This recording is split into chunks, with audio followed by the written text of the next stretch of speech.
লক্ষ্মী ভৰাব পাওঁ নেপাওঁ মোৰ সেইটো বৰ আশা কম হৈছে।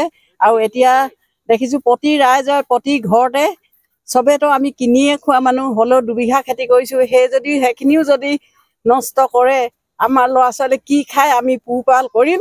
আৰু চৰকাৰে আমাক কিবা সুবিধা দিবনে নে নিদিব?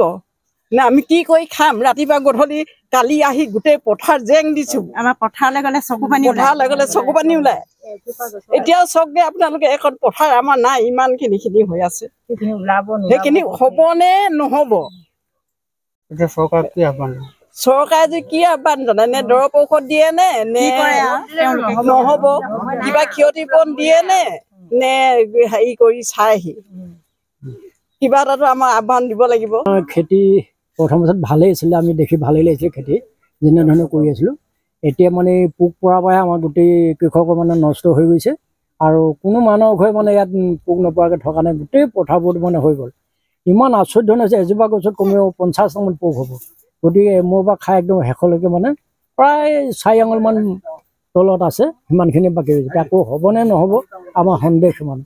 গতিকে আমাৰ এবিঘা মাটি খেতি কৰোঁতে কমেও 30,000মান টকা আমাৰ খৰচা হয় গোটেইখিনি ধৰিলে মানে। গতিকে ইমান পইচা খৰচা কৰাৰ পিছত আৰু খেতিটো ভালেই হৈছিলে প্ৰথমতে, এই যেতিয়া কেইদিনমান হ'ল হোৱাই পানী বুৰি যোৱাৰ পিছত আকৌ শুকাই গ'ল। শুকাই যোৱাৰ পিছতে আমাৰ এই পোকটো আহিল।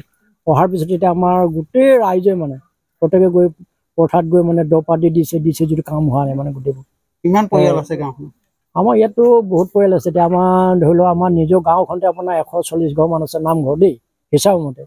তাততো এতিয়া বেলেগ হৈছে মানে বহুত বেছি আছে। সকলোৱে ক্ষতিগ্ৰস্ত, সকলোৱে আমাৰ গাঁৱৰ মানুহ অকল খেতিহে আৰু ধান খেতিটো, বাকীবোৰ কম। গতিকে ধান খেতিৰ ওপৰতে নিৰ্ভৰ আমাৰ পেটটোৰ কাৰণে। গতিকে এতিয়া আমাৰ মৰণে বুলি ক'ব লাগিব, উপায় নাই আৰু আমাৰ এনেকুৱা। কৃষি বিভাগে আজিয়ে যি একেজন দেখিছো আৰু আগতে অহা হয় হয়। আমি নিজৰবগীয়াকে আমি যিখিনি কৰিবলগীয়া তেওঁলোকক মানে চিকিৎসা কৰি নাই লাভেই নাই বুলি ক'ব লাগিব। আপোনাৰ মৰাই নাই নে পোক, একেবাৰে জীয়াই আছে সিহঁতি, মৰা নাই। কিনো পোক আহিলে দৰৱ মাৰিলেও মানে মৰা নাই, তেওঁলোক বগাই ফুৰিছে। মানে এনেকুৱা পোক কোনদিনো দেখা নাই হৈছিলো। কালি মই পথাৰলৈ গৈছো, আগে 4 দিন গৈছিলো, একো হোৱা নাই।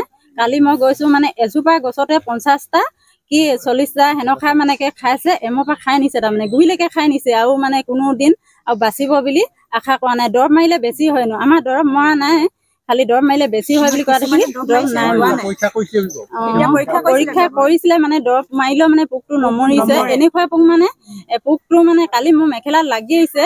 পোকটো মাথাটো ডাঙৰ মানে হেৰি গাই চাই বগাই আহে, তেনেকুৱা মানে মাথাটো ডাঙৰ ডাঙৰ হেৰি টান হেৰি পিটিকি দিলেও মানে পটককে নমৰে, সেনেকুৱা পোক মানে।